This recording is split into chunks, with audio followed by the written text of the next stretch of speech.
Hello, everybody. Welcome back to High Level Listening. Today's English podcast is going to be at the higher B2 level with discussions and debates to improve your listening and your speaking skills.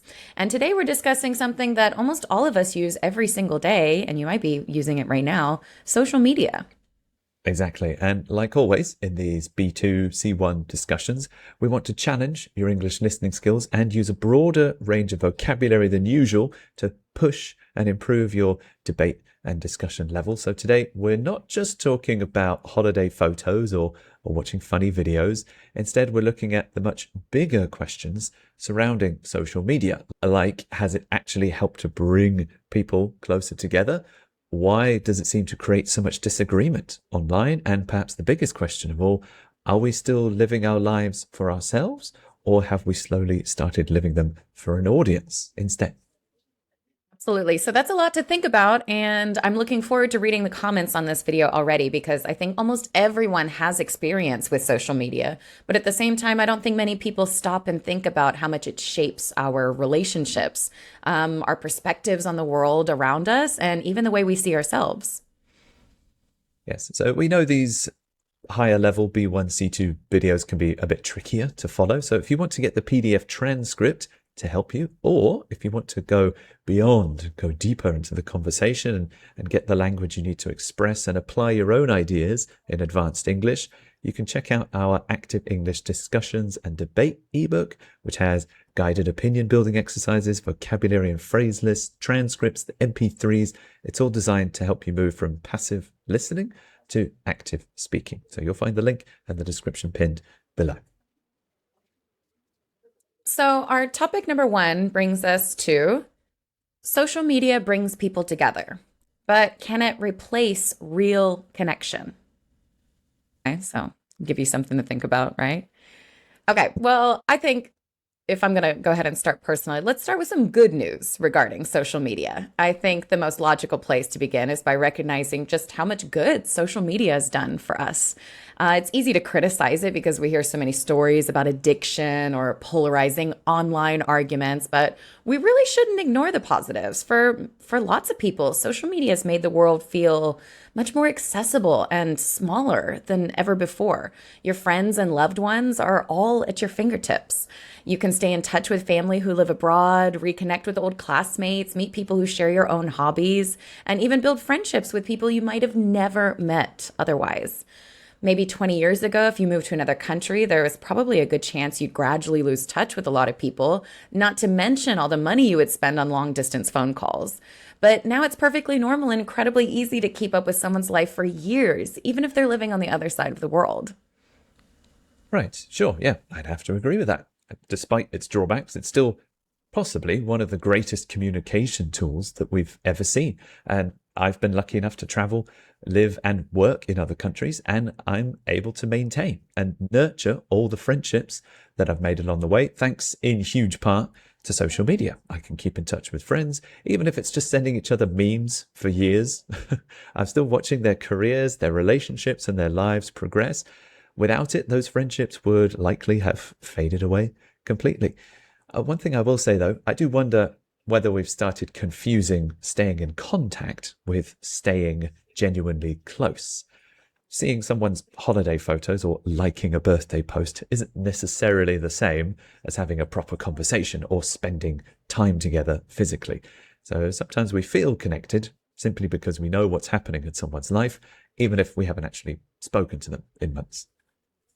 I mean, I completely see what you mean, and that's an interesting and vital distinction because I do think social media mimics that feeling of closeness without always creating that real closeness of physically being together, right?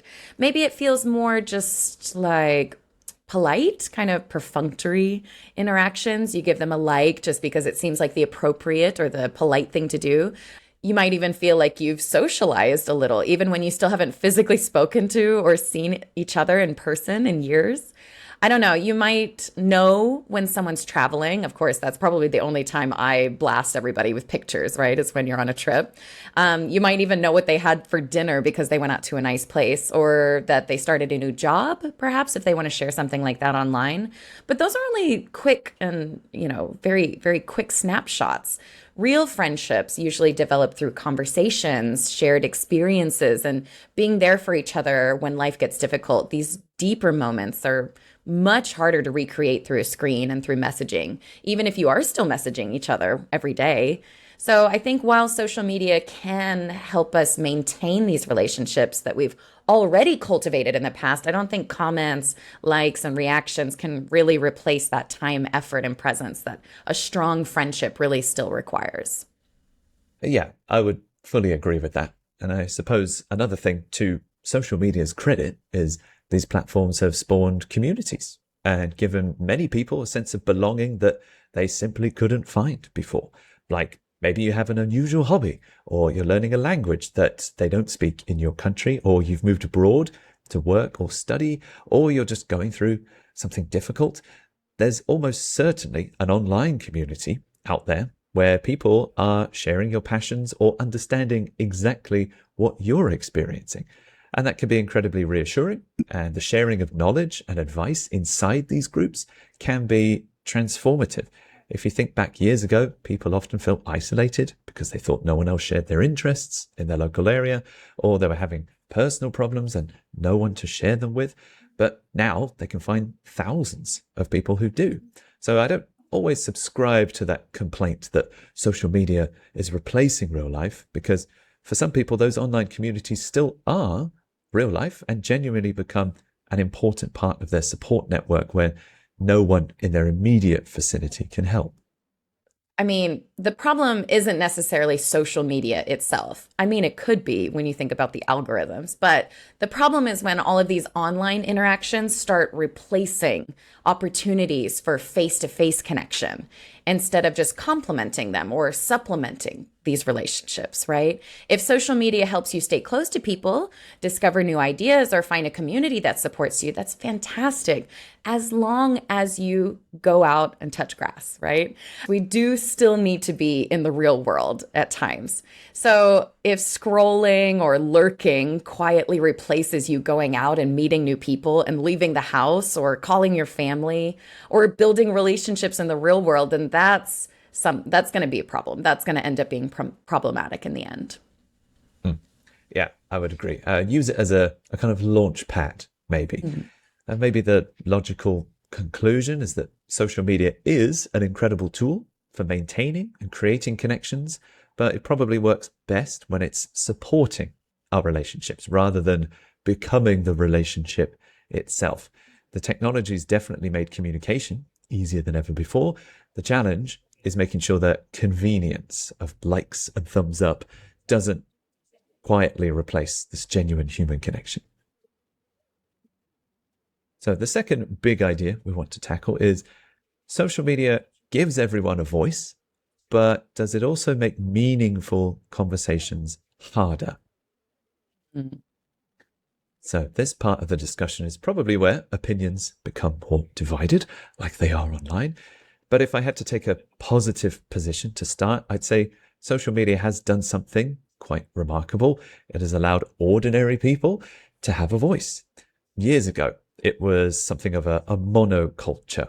There was only a few streams of information. If you wanted thousands of people to hear your opinion, you usually need to write for a newspaper, appear on television, or have some kind of public platform and lots of money backing you as well. But today, almost anyone can send a video around the world from their phone. Small businesses can find customers, artists can build careers, teachers can reach millions of students, and people can raise awareness about causes that would have otherwise received very little attention. And I suppose that's a very positive development because it's made communication more democratic of the people. So good ideas no longer have to come from famous people or rich people or large organizations. They can come from anywhere. Absolutely. And I do completely agree with that. And I think that's one of the reasons social media has become such an important part of this modern generation, this modern life. It's lowered the barrier to entry for almost everything, almost every career choice. You don't need a publishing company to write a book. You don't need a television studio to entertain people or even a record label to share your music. That's exciting because talented people have opportunities that simply didn't exist before. But at the same time, I also think there's sort of an unintended consequence. When everybody seems to have a platform, people have to do more to stand out from the rest. And that might make some people feel uncomfortable or kind of clickbaity, right? These social media platforms are designed to reward only two things: attention and engagement. Suddenly, it isn't enough to simply have something interesting to say. You also have to persuade people to stop scrolling, click on your post, and stay engaged somehow. It almost feels a bit manipulative, in my opinion. Now, all this information has to come in the form of entertainment, or it simply gets drowned out or ignored. That changes the way people communicate. You know, they say, stop scrolling. You have to stop. You have to get their attention right away. And you have to kind of sort of say, hey, hey, look at me over here. And that's that can be hard for a lot of people. I mean, that's definitely something that's hard for me as well. Yeah, right. I don't feel comfortable doing it. Some people have to play the game, as it were. It's not Mm-hmm. uncommon for certain accounts or influencers to sensationalize or start taking more extreme positions in order to stand out in the noise, which often comes at the expense of truth, nuance, and honesty. People will say anything just to get a reaction. And that's where the danger of those incentives start to harm actual communication and understanding. If you went online and said, oh, I'm not sure, but here's what I think, that will not listen to that. That won't spread as far as making this bold, confident, or divisive statement, a hot take, or like a strong opinion. And that can make people less willing to admit or even present uncertainty online because confidence attracts so much more attention than caution. And the platform feeds into it and encourages it because popular viral content with a comment section full of people arguing, that gets pushed to the top of your social media feed, whether any of it's true or helpful or not. So instead of seeing two people disagreeing politely, like you would in real life, or seeing one person's mind slowly changed, algorithms would rather show you the ideas getting torn apart with a brutal takedown or read this seething hyperbolic rant about how one thing is terrible and we should all be outraged that it exists. It's all so extreme. I remember when we first started teaching online, a lot of the videos that were popular would say things like, never say this in English. Right. Stop saying N- hello. Never say or that's not Yeah. fluency. And I'm just like we talked about earlier, that we're missing the nuance here. There are millions of people who speak English and we say all day long. So it's so extreme. That's exactly what you said. And I absolutely agree with you. And I think that's why we sometimes lose that middle ground. Most real life issues are not black and white, they are not these extreme thoughts. They're much more complicated. And there's much, much more nuance. There's almost always good arguments on both sides. And reasonable people could agree or disagree without anyone needing to be 100% right and the other person is completely wrong. But like you mentioned before, online, a more moderate take often struggles to compete with a sea of hot takes. You know, a balanced answer usually requires more explanation, more context. Nah, too long of a paragraph, too long, didn't read, right? Yeah. And so it requires a lot more patience of the reader as well, right? So that's much harder to communicate than a short, out of context opinion that makes people instantly agree or instantly disagree, or even better, fight in the comments, right? You want that engagement. So as a result, these conversations on social media have slowly become more polarized, even though most people probably, I don't think that if I had a conversation with these same people online, that they would feel exactly the same way. Mm. So just to play devil's advocate for a moment, My I don't favorite. know if we can blame social media for Mm, all of that. I think human beings have always enjoyed certainty, especially around complicated topics like politics and history. We've always liked mhm. simple stories, strong opinions, and so we feel like we're part of a group. Politics, sport, and history are fuller examples of people dividing themselves into opposing tribes long before smartphones existed. So perhaps social media didn't create that behavior. Maybe it simply amplified it, and unfortunately made that division much more visible. So we now see thousands of disagreements every single day instead of just the ones happening in our workplace, our town, or around us. Absolutely. Yeah, it's those single hot takes, right? Or even just in our own industry feel just so out of place because language is alive and it's moving and things change all the time. It's really hard to pinpoint and say something in 90 characters or less, right? And I also like what you said about technology being an amplifier. Okay. Like alcohol can be an amplifier for some people. They already feel that way and it just kind of pushes them up a little bit.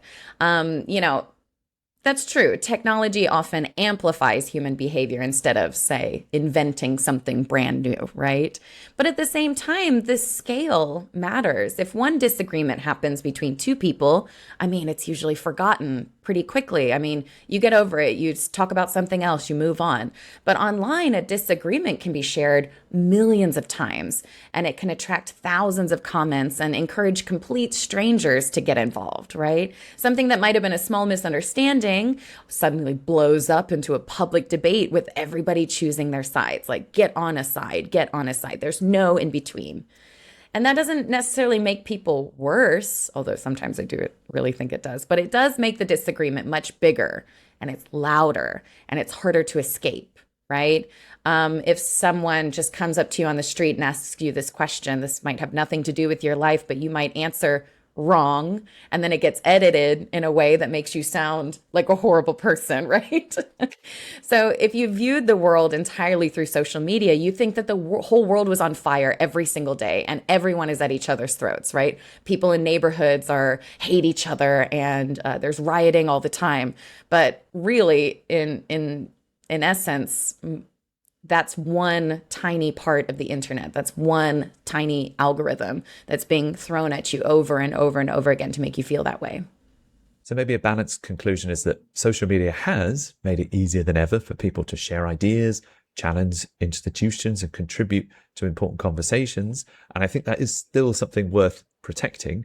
But having more voices doesn't automatically lead to better discussions. If anything, it reminds us that speaking is only half of communication. The other half is actually listening carefully, accepting complexity, being willing to change your mind when someone makes a thoughtful argument.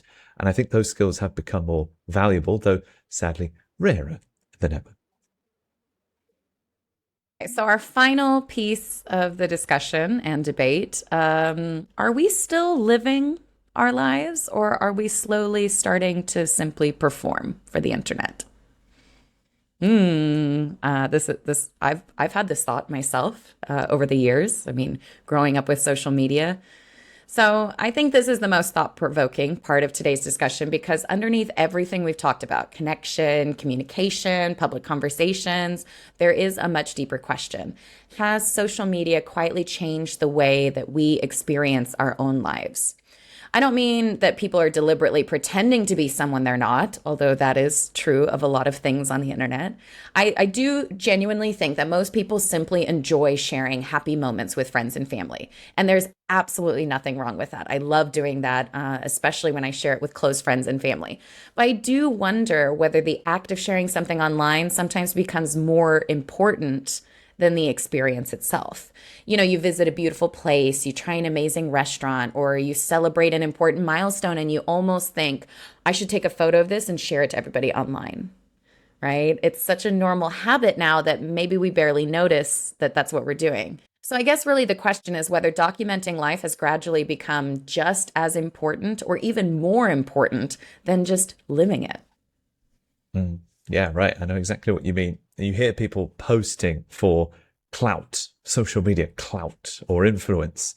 And recently I was in an art gallery and I saw someone rush up to a famous painting, take a selfie with it, and walk away without ever actually looking at the painting itself. So what's the point of being there? But I'm not convinced, again, that we can blame all of this on social media. I think human beings have always liked sharing stories.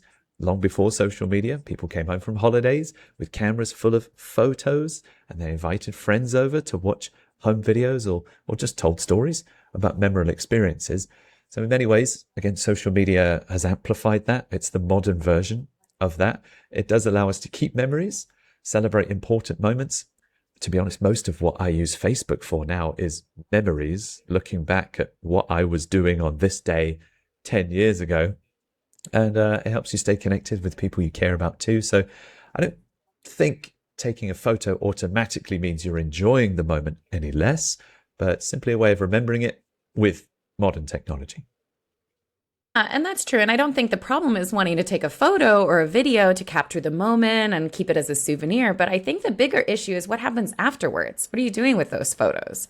Social media gives us immediate feedback in a way that never really existed before. You kind of had to wait and set up your camera or show all the pictures to your friends and hope that they say, ooh, ah, how nice, how lovely. But within minutes or even seconds, you can see how many people liked a post, viewed your video, or commented on something that you shared. And most of us really enjoy that positive feedback because it's human nature to appreciate encouragement. And you get that rush of endorphins when you see a lot of people liked that photo. But if we're not careful, it can slowly influence what we choose to share and even what we choose to do. We might start asking ourselves, will people like this? What will people think when I post it? And if we don't get that satisfaction or the number of likes that we want or the comments that we were looking for, we might feel disappointed or even delete the post altogether. Right. Now, it's got to be important enough to post.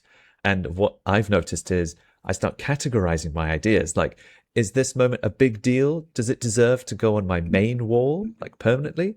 Or is this just kind of a throwaway story that'll be gone in 24 hours? So you start valuing your experiences based on the impact they'll have on your social media profile rather than just the impact they've had on yourself. And I think comparing those quietly just becomes part of the process, whether we want it to or not.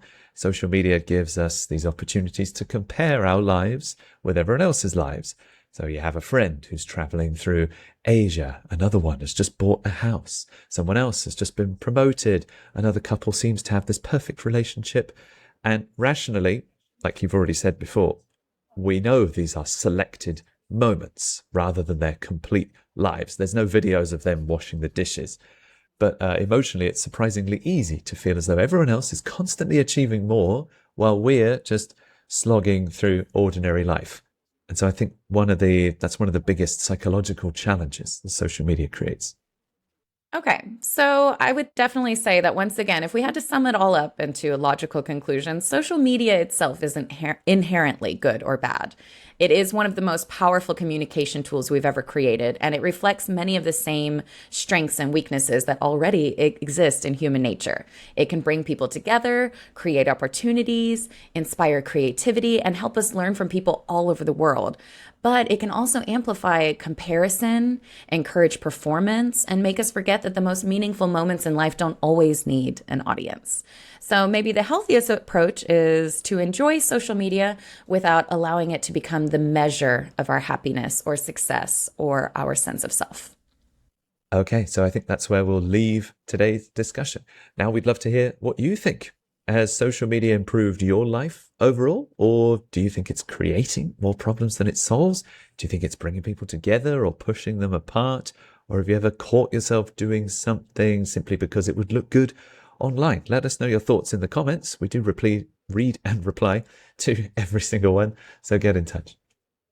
No, it's been a mouthful today. If today's discussion helped you to improve your listening, but you still find it difficult to express your own opinions in English, that's exactly why we created our B2 and C1 active discussion pack.